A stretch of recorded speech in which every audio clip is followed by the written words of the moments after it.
It's Saturday morning, and the sirens come one after the other here in Jerusalem. I've lost count already, and my coffee is cold. Just across the road from our home, a salvo of fireworks and gunfire, too. A truck rumbles by, and cars beat their horns. A young shepherd herds his sheep down the hill toward the desert in silence. My friend's husband just got pulled out of shul while he was dancing with the Torah. The army needs him immediately, right now, and he can't say where he's going. Our neighbor's son had to take the car to get to base, breaking Shabbat the first time in his entire life. But this is far more important. Our hearts gallop, the blue morning trembles, and the birds don't know which way to fly. It's Saturday afternoon, and we watch the news in absolute horror. These aren't just rockets, which is terrible enough. Our country has been invaded by murderers, by monsters, and our people are being slaughtered. Saturday night, and Jews in Israel who keep Shabbat and Chag are just coming back online. They've heard rumors, maybe. Maybe they've even heard reports. And those here in Jerusalem, throughout the south and center, have certainly heard sirens. And my son's friend's sister is missing. Her name is Shiraz. She's the cool big sister, the fun babysitter, the smart girl who everyone loves. She was last seen near Netivot, and the last known contact with her was just after 7 a.m. when the massacres began. I hope we will have good news soon. I think about all the others missing and murdered, the numbers rising by the moment. In an Israel that is so often fragmented, when there is horror and tragedy, we come together as family. It's Sunday morning, October 8th. I'm safe right now, I think, but I'm not okay. It's Sunday afternoon, and they found Shiraz's body lying all alone on scorched and blood-soaked earth. I have no words. I watched her grow up from a bubbly teenager to a vivacious young woman ready to take on life with a full embrace. Her mother is also one of the most radiant people I know and one of the kindest. My heart breaks for them all. And I won't lie to you. I'm also full of rage right now. I'm full of so much rage I can barely swallow. I can hardly breathe. It's Sunday night, and I don't understand. How can anyone see the carnage Hamas themselves are posting on social media and still support them? What kind of people celebrate when babies are ripped from their parents' arms and women are raped next to the corpses of their friends and grandmothers are butchered on a Facebook live stream? Where is your moral compass? Friends outside of Israel, please see this. See us and say something. It's Monday afternoon. My friend Omar is originally from Gaza, and he sent me a message. Sarah, he writes to me, I realize my words change nothing and mean very little to you, but I am so sorry for what my people are doing to your people. Omar is mistaken about his words not changing anything and meaning nothing. His words pierce the darkness with light. They do more than he can imagine. Omar's words are an entire universe. It's Monday night, and my son calls me from his dad's house. He's on his way to sit with his friend, Shiraz's younger brother. What do you remember about her? I ask my son. She was really nice, he says. She was funny, and she drove me home sometimes when I would play at their house. I remember when she would drop me off, she never drove away until she could make sure I got into the house. And this one time, a car was blocking and she couldn't see if I got in. And so she parked and she followed me to the door. A moment passes. Mom, are you crying? My son asks. Later on Monday night, my friend Rabbi Michael Davis writes on his Facebook page, we need to remember this isn't just 1,400 people murdered. It's 1 + 1 plus 1 plus 1 plus 1 plus 1. It's Thursday, and I'm trying to remember two things can be true at the same time. Hamas slaughtered 1,400 innocent people, men, women, and children in Israel in the most vicious, most inhumane, cruel ways possible.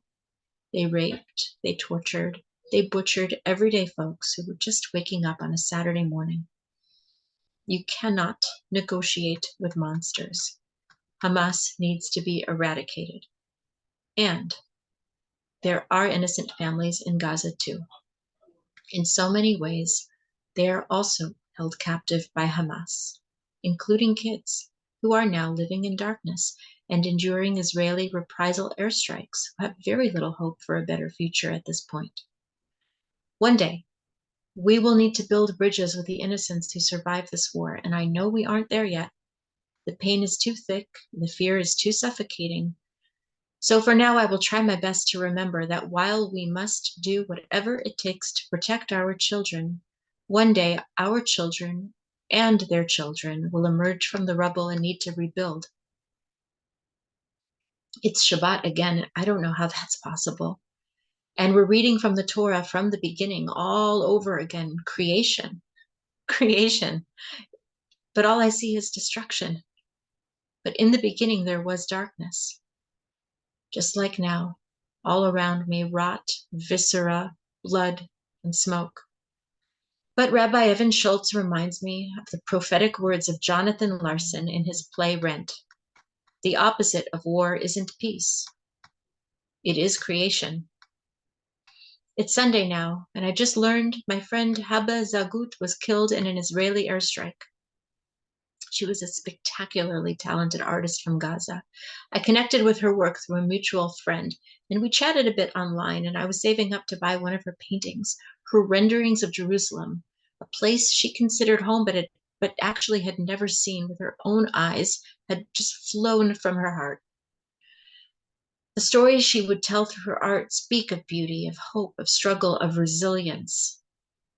And I just learned that she's dead, she and her children, killed together. Now, I wish it were simple. I wish we could think of all of this as a war between good and evil, us versus them. It would be so simple and so easy, and wrong too.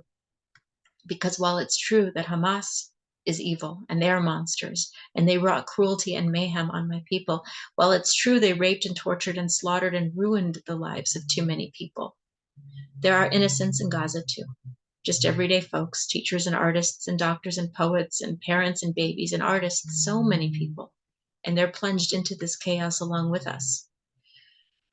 And so I'm crying. I'm crying for Heba. I'm crying for her children, a woman no different from me, really, except that she was born on the other side of this insurmountable divide.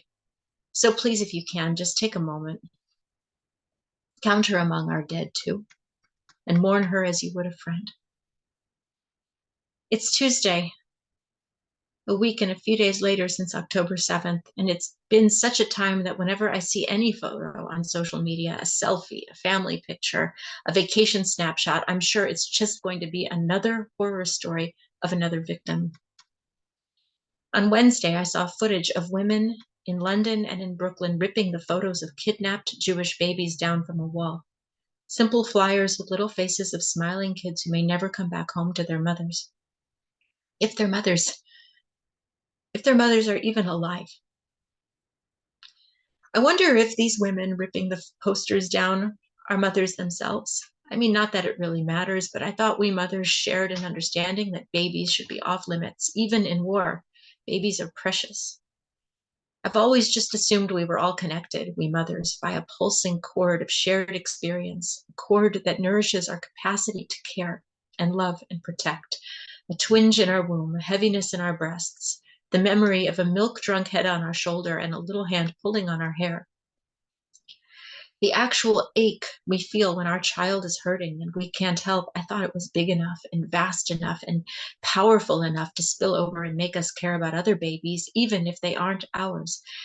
And if not make us care, at least prevent us from doing harm, from ripping posters off of walls, from laughing at the mounting losses, the wailing mothers, the hurting mothers, the babies calling for their mothers in rank and pitiless darkness inside the maw of the most hideous monster that we told our children doesn't exist. I had hope, you see, I hoped that the other mothers in Gaza would hear the babies screaming for their mothers and would hold them and protect them like the midwives did in Egypt, that they'd look into the haunted eyes of Raz and Aviv and Ariel and Kfir and keep them safe. I would like to think that I would do the same for their babies. God could not be everywhere, and therefore he made mothers, so says the Jewish saying. But I saw footage of women ripping photos of these children off of walls, and I weep.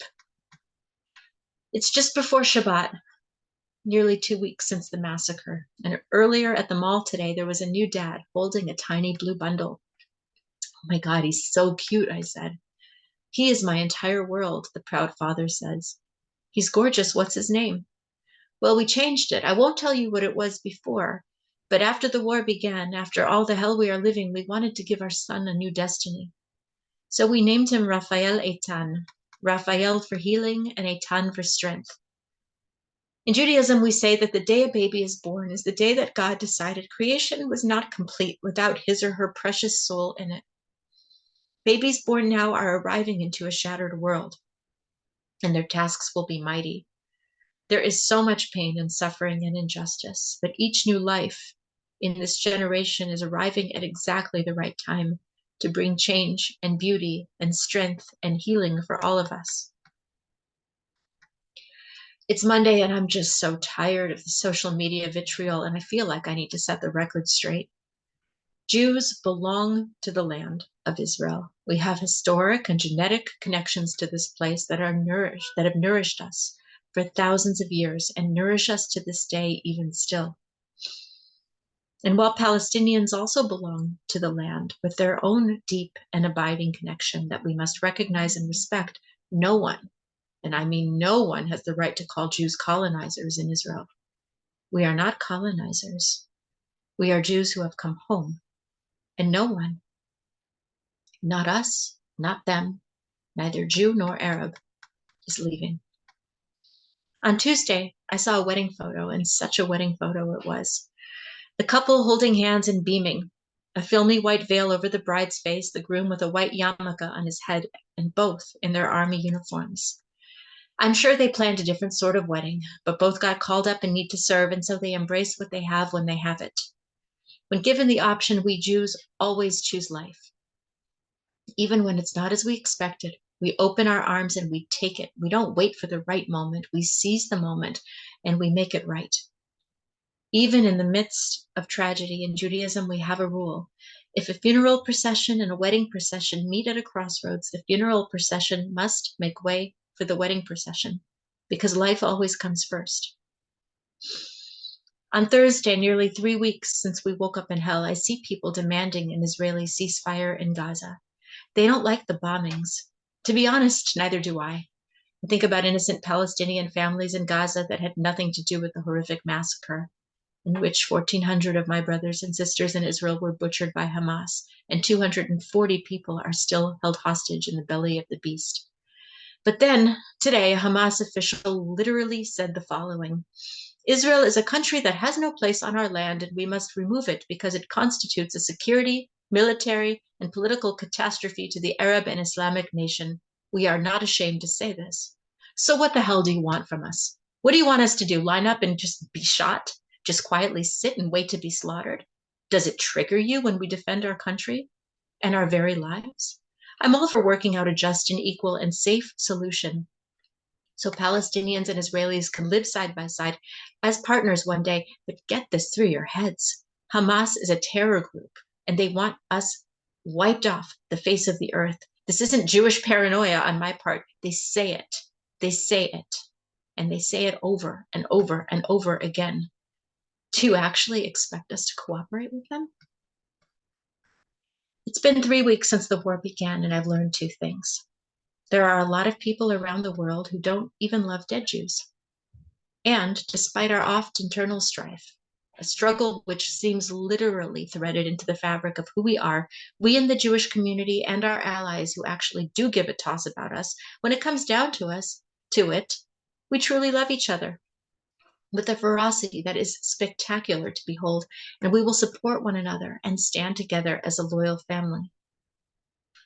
It's Halloween already, I guess. I mean, that's what I'm seeing on social media. And it's so weird to see all the cute pictures my friends are posting around the world when what's happening here in our little corner of the planet is more terrifying, more blood curdling, more soul devouring than anything I could ever imagine. But I do love the pictures and the smiles and the colors and the holiday itself. It's always been one of my favorites because I am, after all, the great, great, great, great, great, great, great granddaughter of a witch they couldn't burn. But yes, it's weird. And I think part of why it's weird is because I feel stuck on October 7th. I can't believe it's still October 7th. And I don't know when it'll ever stop being October 7th. And now it's almost 4 weeks since the war began, and the windows rattle and my heart stammers, but it's not a siren, it's not an explosion, it's only thunder and it's raining. It's only thunder, but 10 soldiers were killed in battle in Gaza today, their families crushed under the weight of their sacrifice. But it's only thunder, I tell myself. Yet we are burying our dead, mangled body parts, unidentified orphan pieces of humanity desiccated. But it's only thunder. A parent and child were tied together with wire and set on fire, a lump of charred flesh as black as the darkness that swallowed them. It's only thunder. Charred teddy bears and backpacks and little shoes. It's only thunder, and those 2 red-headed babies are still in captivity in darkness. It's only thunder. Countless women were gang raped by Hamas terrorists next to the bodies of their friends and partners. Then, when it was over, they were shot and urinated on by the creatures who defiled them. But it's only thunder. Shani Luke was beheaded after being paraded around Gaza, abused and ravaged by these wild beasts. It's only thunder. The mothers weep. It's only thunder, and the sky roars, and the rains come down soft, then hard, and we cry, and we cry, and we cry, and we cry, and it will never be enough to wash away the blood. It's been 4 weeks. 4 weeks. It's been a whole moon cycle. I've never felt more closely connected to the Jewish community than I do now, and it's gotten me thinking about being a Jew. My Judaism is a life force I inherited in my DNA. The DNA of pogrom survivors, of New World pioneers, of poets, of rabbis, of writers and physicists. It's a legacy of dreamers, of people who imagined not just the world to come, but the world that could be. Focus on the living, my mom would say to me, words her mother said to her, passed down through long winters in Chicago, across the sea and all the way to Poland, where everyone but my great-grandparents were murdered. Focus on the living, which is why I will not celebrate death, not ever, not even the death of my enemies. When a terrorist is killed, I will not weep, but I will not cheer or hand out candies either. My Judaism does not allow that. My Judaism is a rhythm that began when my ancestors chose to focus on the world we have and the world we can create, a heaven on earth, our very own messianic age, a world where we don't wait for redemption, God willing, but we bring it ourselves. And today, like every day since October 7th, I feel so many things. I feel scared, feel heartbroken, feel angry. But outside in the streets, I see my own expression on the faces of strangers. It's the same fear and anger and heartbreak. And we don't have to explain or try to pretend to have it together in the supermarkets or at work. We can feel all the things we feel, and we feel them together. And that gives me a sense of kinship. We are one. And I see the messages of love and support coming in from all over the globe. You see us, you're speaking out, and in so doing, we are also one. And this is comfort, and this is community, this is family, and it's holy. And I see how Israelis, Jewish, Christian, Muslim, and Druze are coming together as brothers and sisters and real, true friends to help each other, everyday people who are now heroes. And even though I'm still not okay, and even though I doubt I will ever truly be okay again. There is nowhere else in the world I want to be right now.